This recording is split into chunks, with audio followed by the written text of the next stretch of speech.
रेगिस्तान में पानी के संकट की कहानियां तो आपने खूब सुनी होगी, लेकिन राजस्थान में रेगिस्तान में जलधारा फूट पड़ी और पानी भी इतना कि रेत पानी का समंदर नजर आने लगा।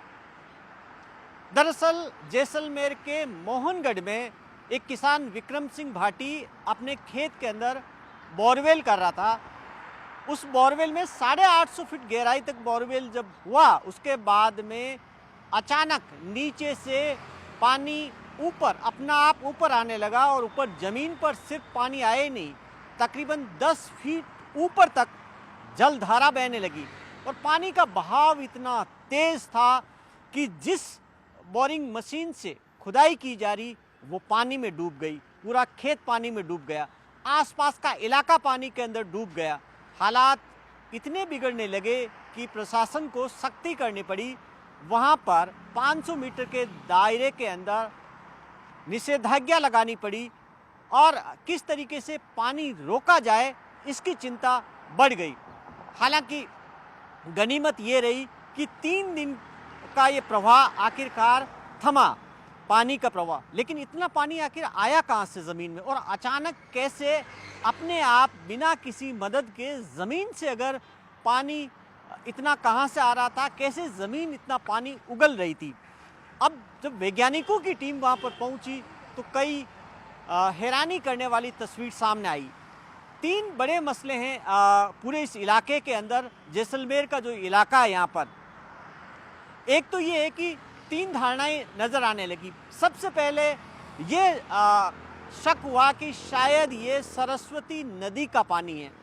सरस्वती नदी का पानी होने की शक की बड़ी वजह ये है क्योंकि सरस्वती नदी का जो चैनल है, जो हरियाणा के कुरुक्षेत्र से होते हुआ राजस्थान के हनुमानगढ़, गंगानगर और फिर उसके बाद में जैसलमेर होते हुए आगे पाकिस्तान के अंदर जाती है और ज़मीन के अंदर सरस्वती नदी बहती है। सरस्वती नदी लुप्त हो चुकी है लेकिन ज़मीन के अंदर बह रही है क्योंकि इसकी एक साइंटिफिक स्टडी भी हुई थी।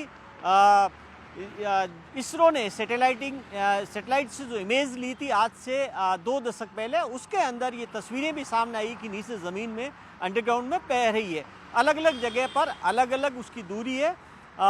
यहाँ पर जिस इलाके से, जो मोहनगढ़ का इलाका जहाँ से बह रही है, वहाँ पर भी काफ़ी नीचे सरस्वती नदी बह रही है।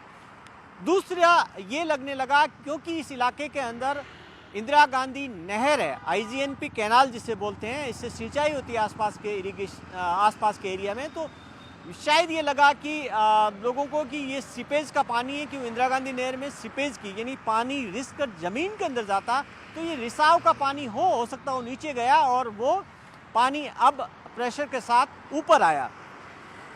उसके पीछे एक वजह और भी आ रही थी कि इस पानी के साथ में गैस निकल रही थी। इससे एक और सवाल खड़ा हुआ कि आखिर गैस कहाँ से आ रही है, क्योंकि गैस की वजह से प्रेशर के साथ पानी आ रहा था। तो गैस ऊपर से नहीं आती है, ज़मीन में काफ़ी नीचे से गैस आती है। फिर उसके बाद में एक वैज्ञानिकों की टीम, भूवैज्ञानिकों की टीम पहुंची। ONGC यानी 3 ऑयल कंपनियां, क्योंकि जैसलमेर का इलाका है, ऑयल फील्ड है जहां से तेल निकलता है, तेल की रिफाइनरी भी वहां पर बन रही है और ये तेल बड़ी मात्रा में निकल रहा। तो इसलिए ऑयल कंपनियों के लोग पहुंचे क्योंकि गैस निकल रही थी। देखा गया कि आखिर ये गैस कहाँ से आ रही। जाँच की तो गैस खतरनाक नज़र नहीं है, लेकिन गैस आ रही थी। सैंपल लिया, इसकी जांच की जा रही है कि ये पानी कहाँ से आया, ये गैस निकल रही थी, कौन सी गैस है। क्योंकि कुछ इलाका जैसलमेर का है जो गोटारू रामगढ़ का, जहाँ गैस जोन कहा जाता है, अंडरग्राउंड के अंदर गैस है, तो उसकी भी अभी तक खोजबीन जारी है। लेकिन सबसे जो चौंकाने वाली बात सामने आई जब भूवैज्ञानिकों की टीम पहुंची। भूवैज्ञानिकों की टीम ने इस जो पानी निकल रहा था, पानी के सैंपल लिए, इसके साथ जो मिट्टी आ रही थी उसके सैंपल लिए। उसमें जो प्राइमरी तौर पर जांच में अभी तक जो सामने आया कि जो मिट्टी है वो टर्सरी काल की है और ये जो काल माना जाता समय, ये माना जाता तकरीबन 20 लाख साल पुराना। 20 लाख साल, आप 20 लाख साल यानी कि आप गणना करिए कि ये कौन सा काल है। ये तकरीबन वो काल है 20 लाख साल से 50 लाख साल के बीच का, और तकरीबन ये माना जा रहा है कि ये उसी के बीच का है। यानी कि ये जो पानी है वो 20 लाख साल पुराना जमा हुआ है, अंदर पानी है, नीचे जमा हुआ। तो 20 लाख साल पहले जो पानी जमा हुआ चट्टानों के बीच में, वो प्रेशर के साथ निकल रहा है।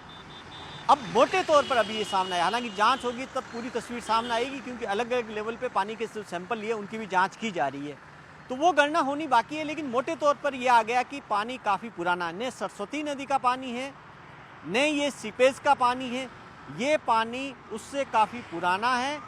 अब इसका एक अंदाज़ा लगाया जा रहा है कि क्योंकि इस इलाके के अंदर एक बात सामने और भी आई, वैज्ञानिकों ने इससे पहले भी कई तरह की जांच की, उसमें सामने आया कि ये जो जैसलमेर का इलाका है, जो थार का रेगिस्तान है, मरुस्थल है, वो कभी पुराने युग में मरुस्थल नहीं था, ये समुद्र था। इस समुद्र से जुड़े अवशेष भी कई बार यहाँ पर मिल चुके हैं। इससे पहले डायनासोर के अवशेष भी मिले हैं। इसके अलावा जो समुद्री प्रजातियां हैं उनसे जुड़े हुए अवशेष मिले हुए हैं। समुद्र में पाए जाने वाले सीप मोती, उनके अवशेष मिले हुए हैं।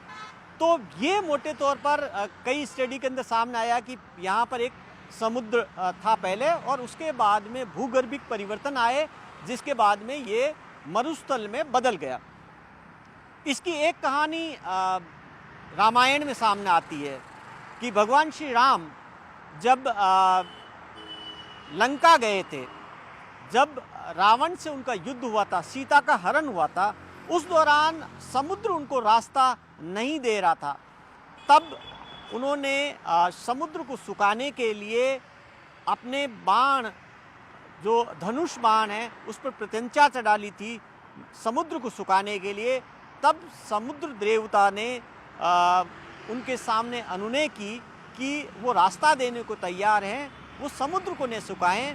तब जिस तरह से लगातार ये जो कथाओं में सामने आया, और रामायण के बारे की जो कथा है जो प्रचलित हो रही है, उसमें कहा गया कि तब समुद्र देवता की विनय के बाद में, क्योंकि वहाँ पर बाण नहीं चलाया, लेकिन उससे काफ़ी दूर, यानी कि जो थार का रेगिस्तान जिसे कहा जाता है, ये पहले समुद्र था, इस बाण को वहाँ चलाया और ये पूरा इलाका जो समुद्र में था वो सूख कर रेगिस्तान में बदल गया। तो ये एक रामायण की कहानी है, लेकिन इसके कई वैज्ञानिक साक्ष्य जांचों के अंदर वो भी सामने आए हैं, क्योंकि एक डेजर्ट पार्क भी बना हुआ है जिसमें उससे जुड़े हुए जो समुद्रों में के किनारे पर जो प्लांट्स, जो पेड़ पाए जाते हैं, उनसे जुड़े हुए भी कुछ अवशेष हैं। तो अब सवाल ये है कि क्या ये टर्सरी काल के दौरान जमा हुआ पानी है, और क्या ये समुद्र का पानी है?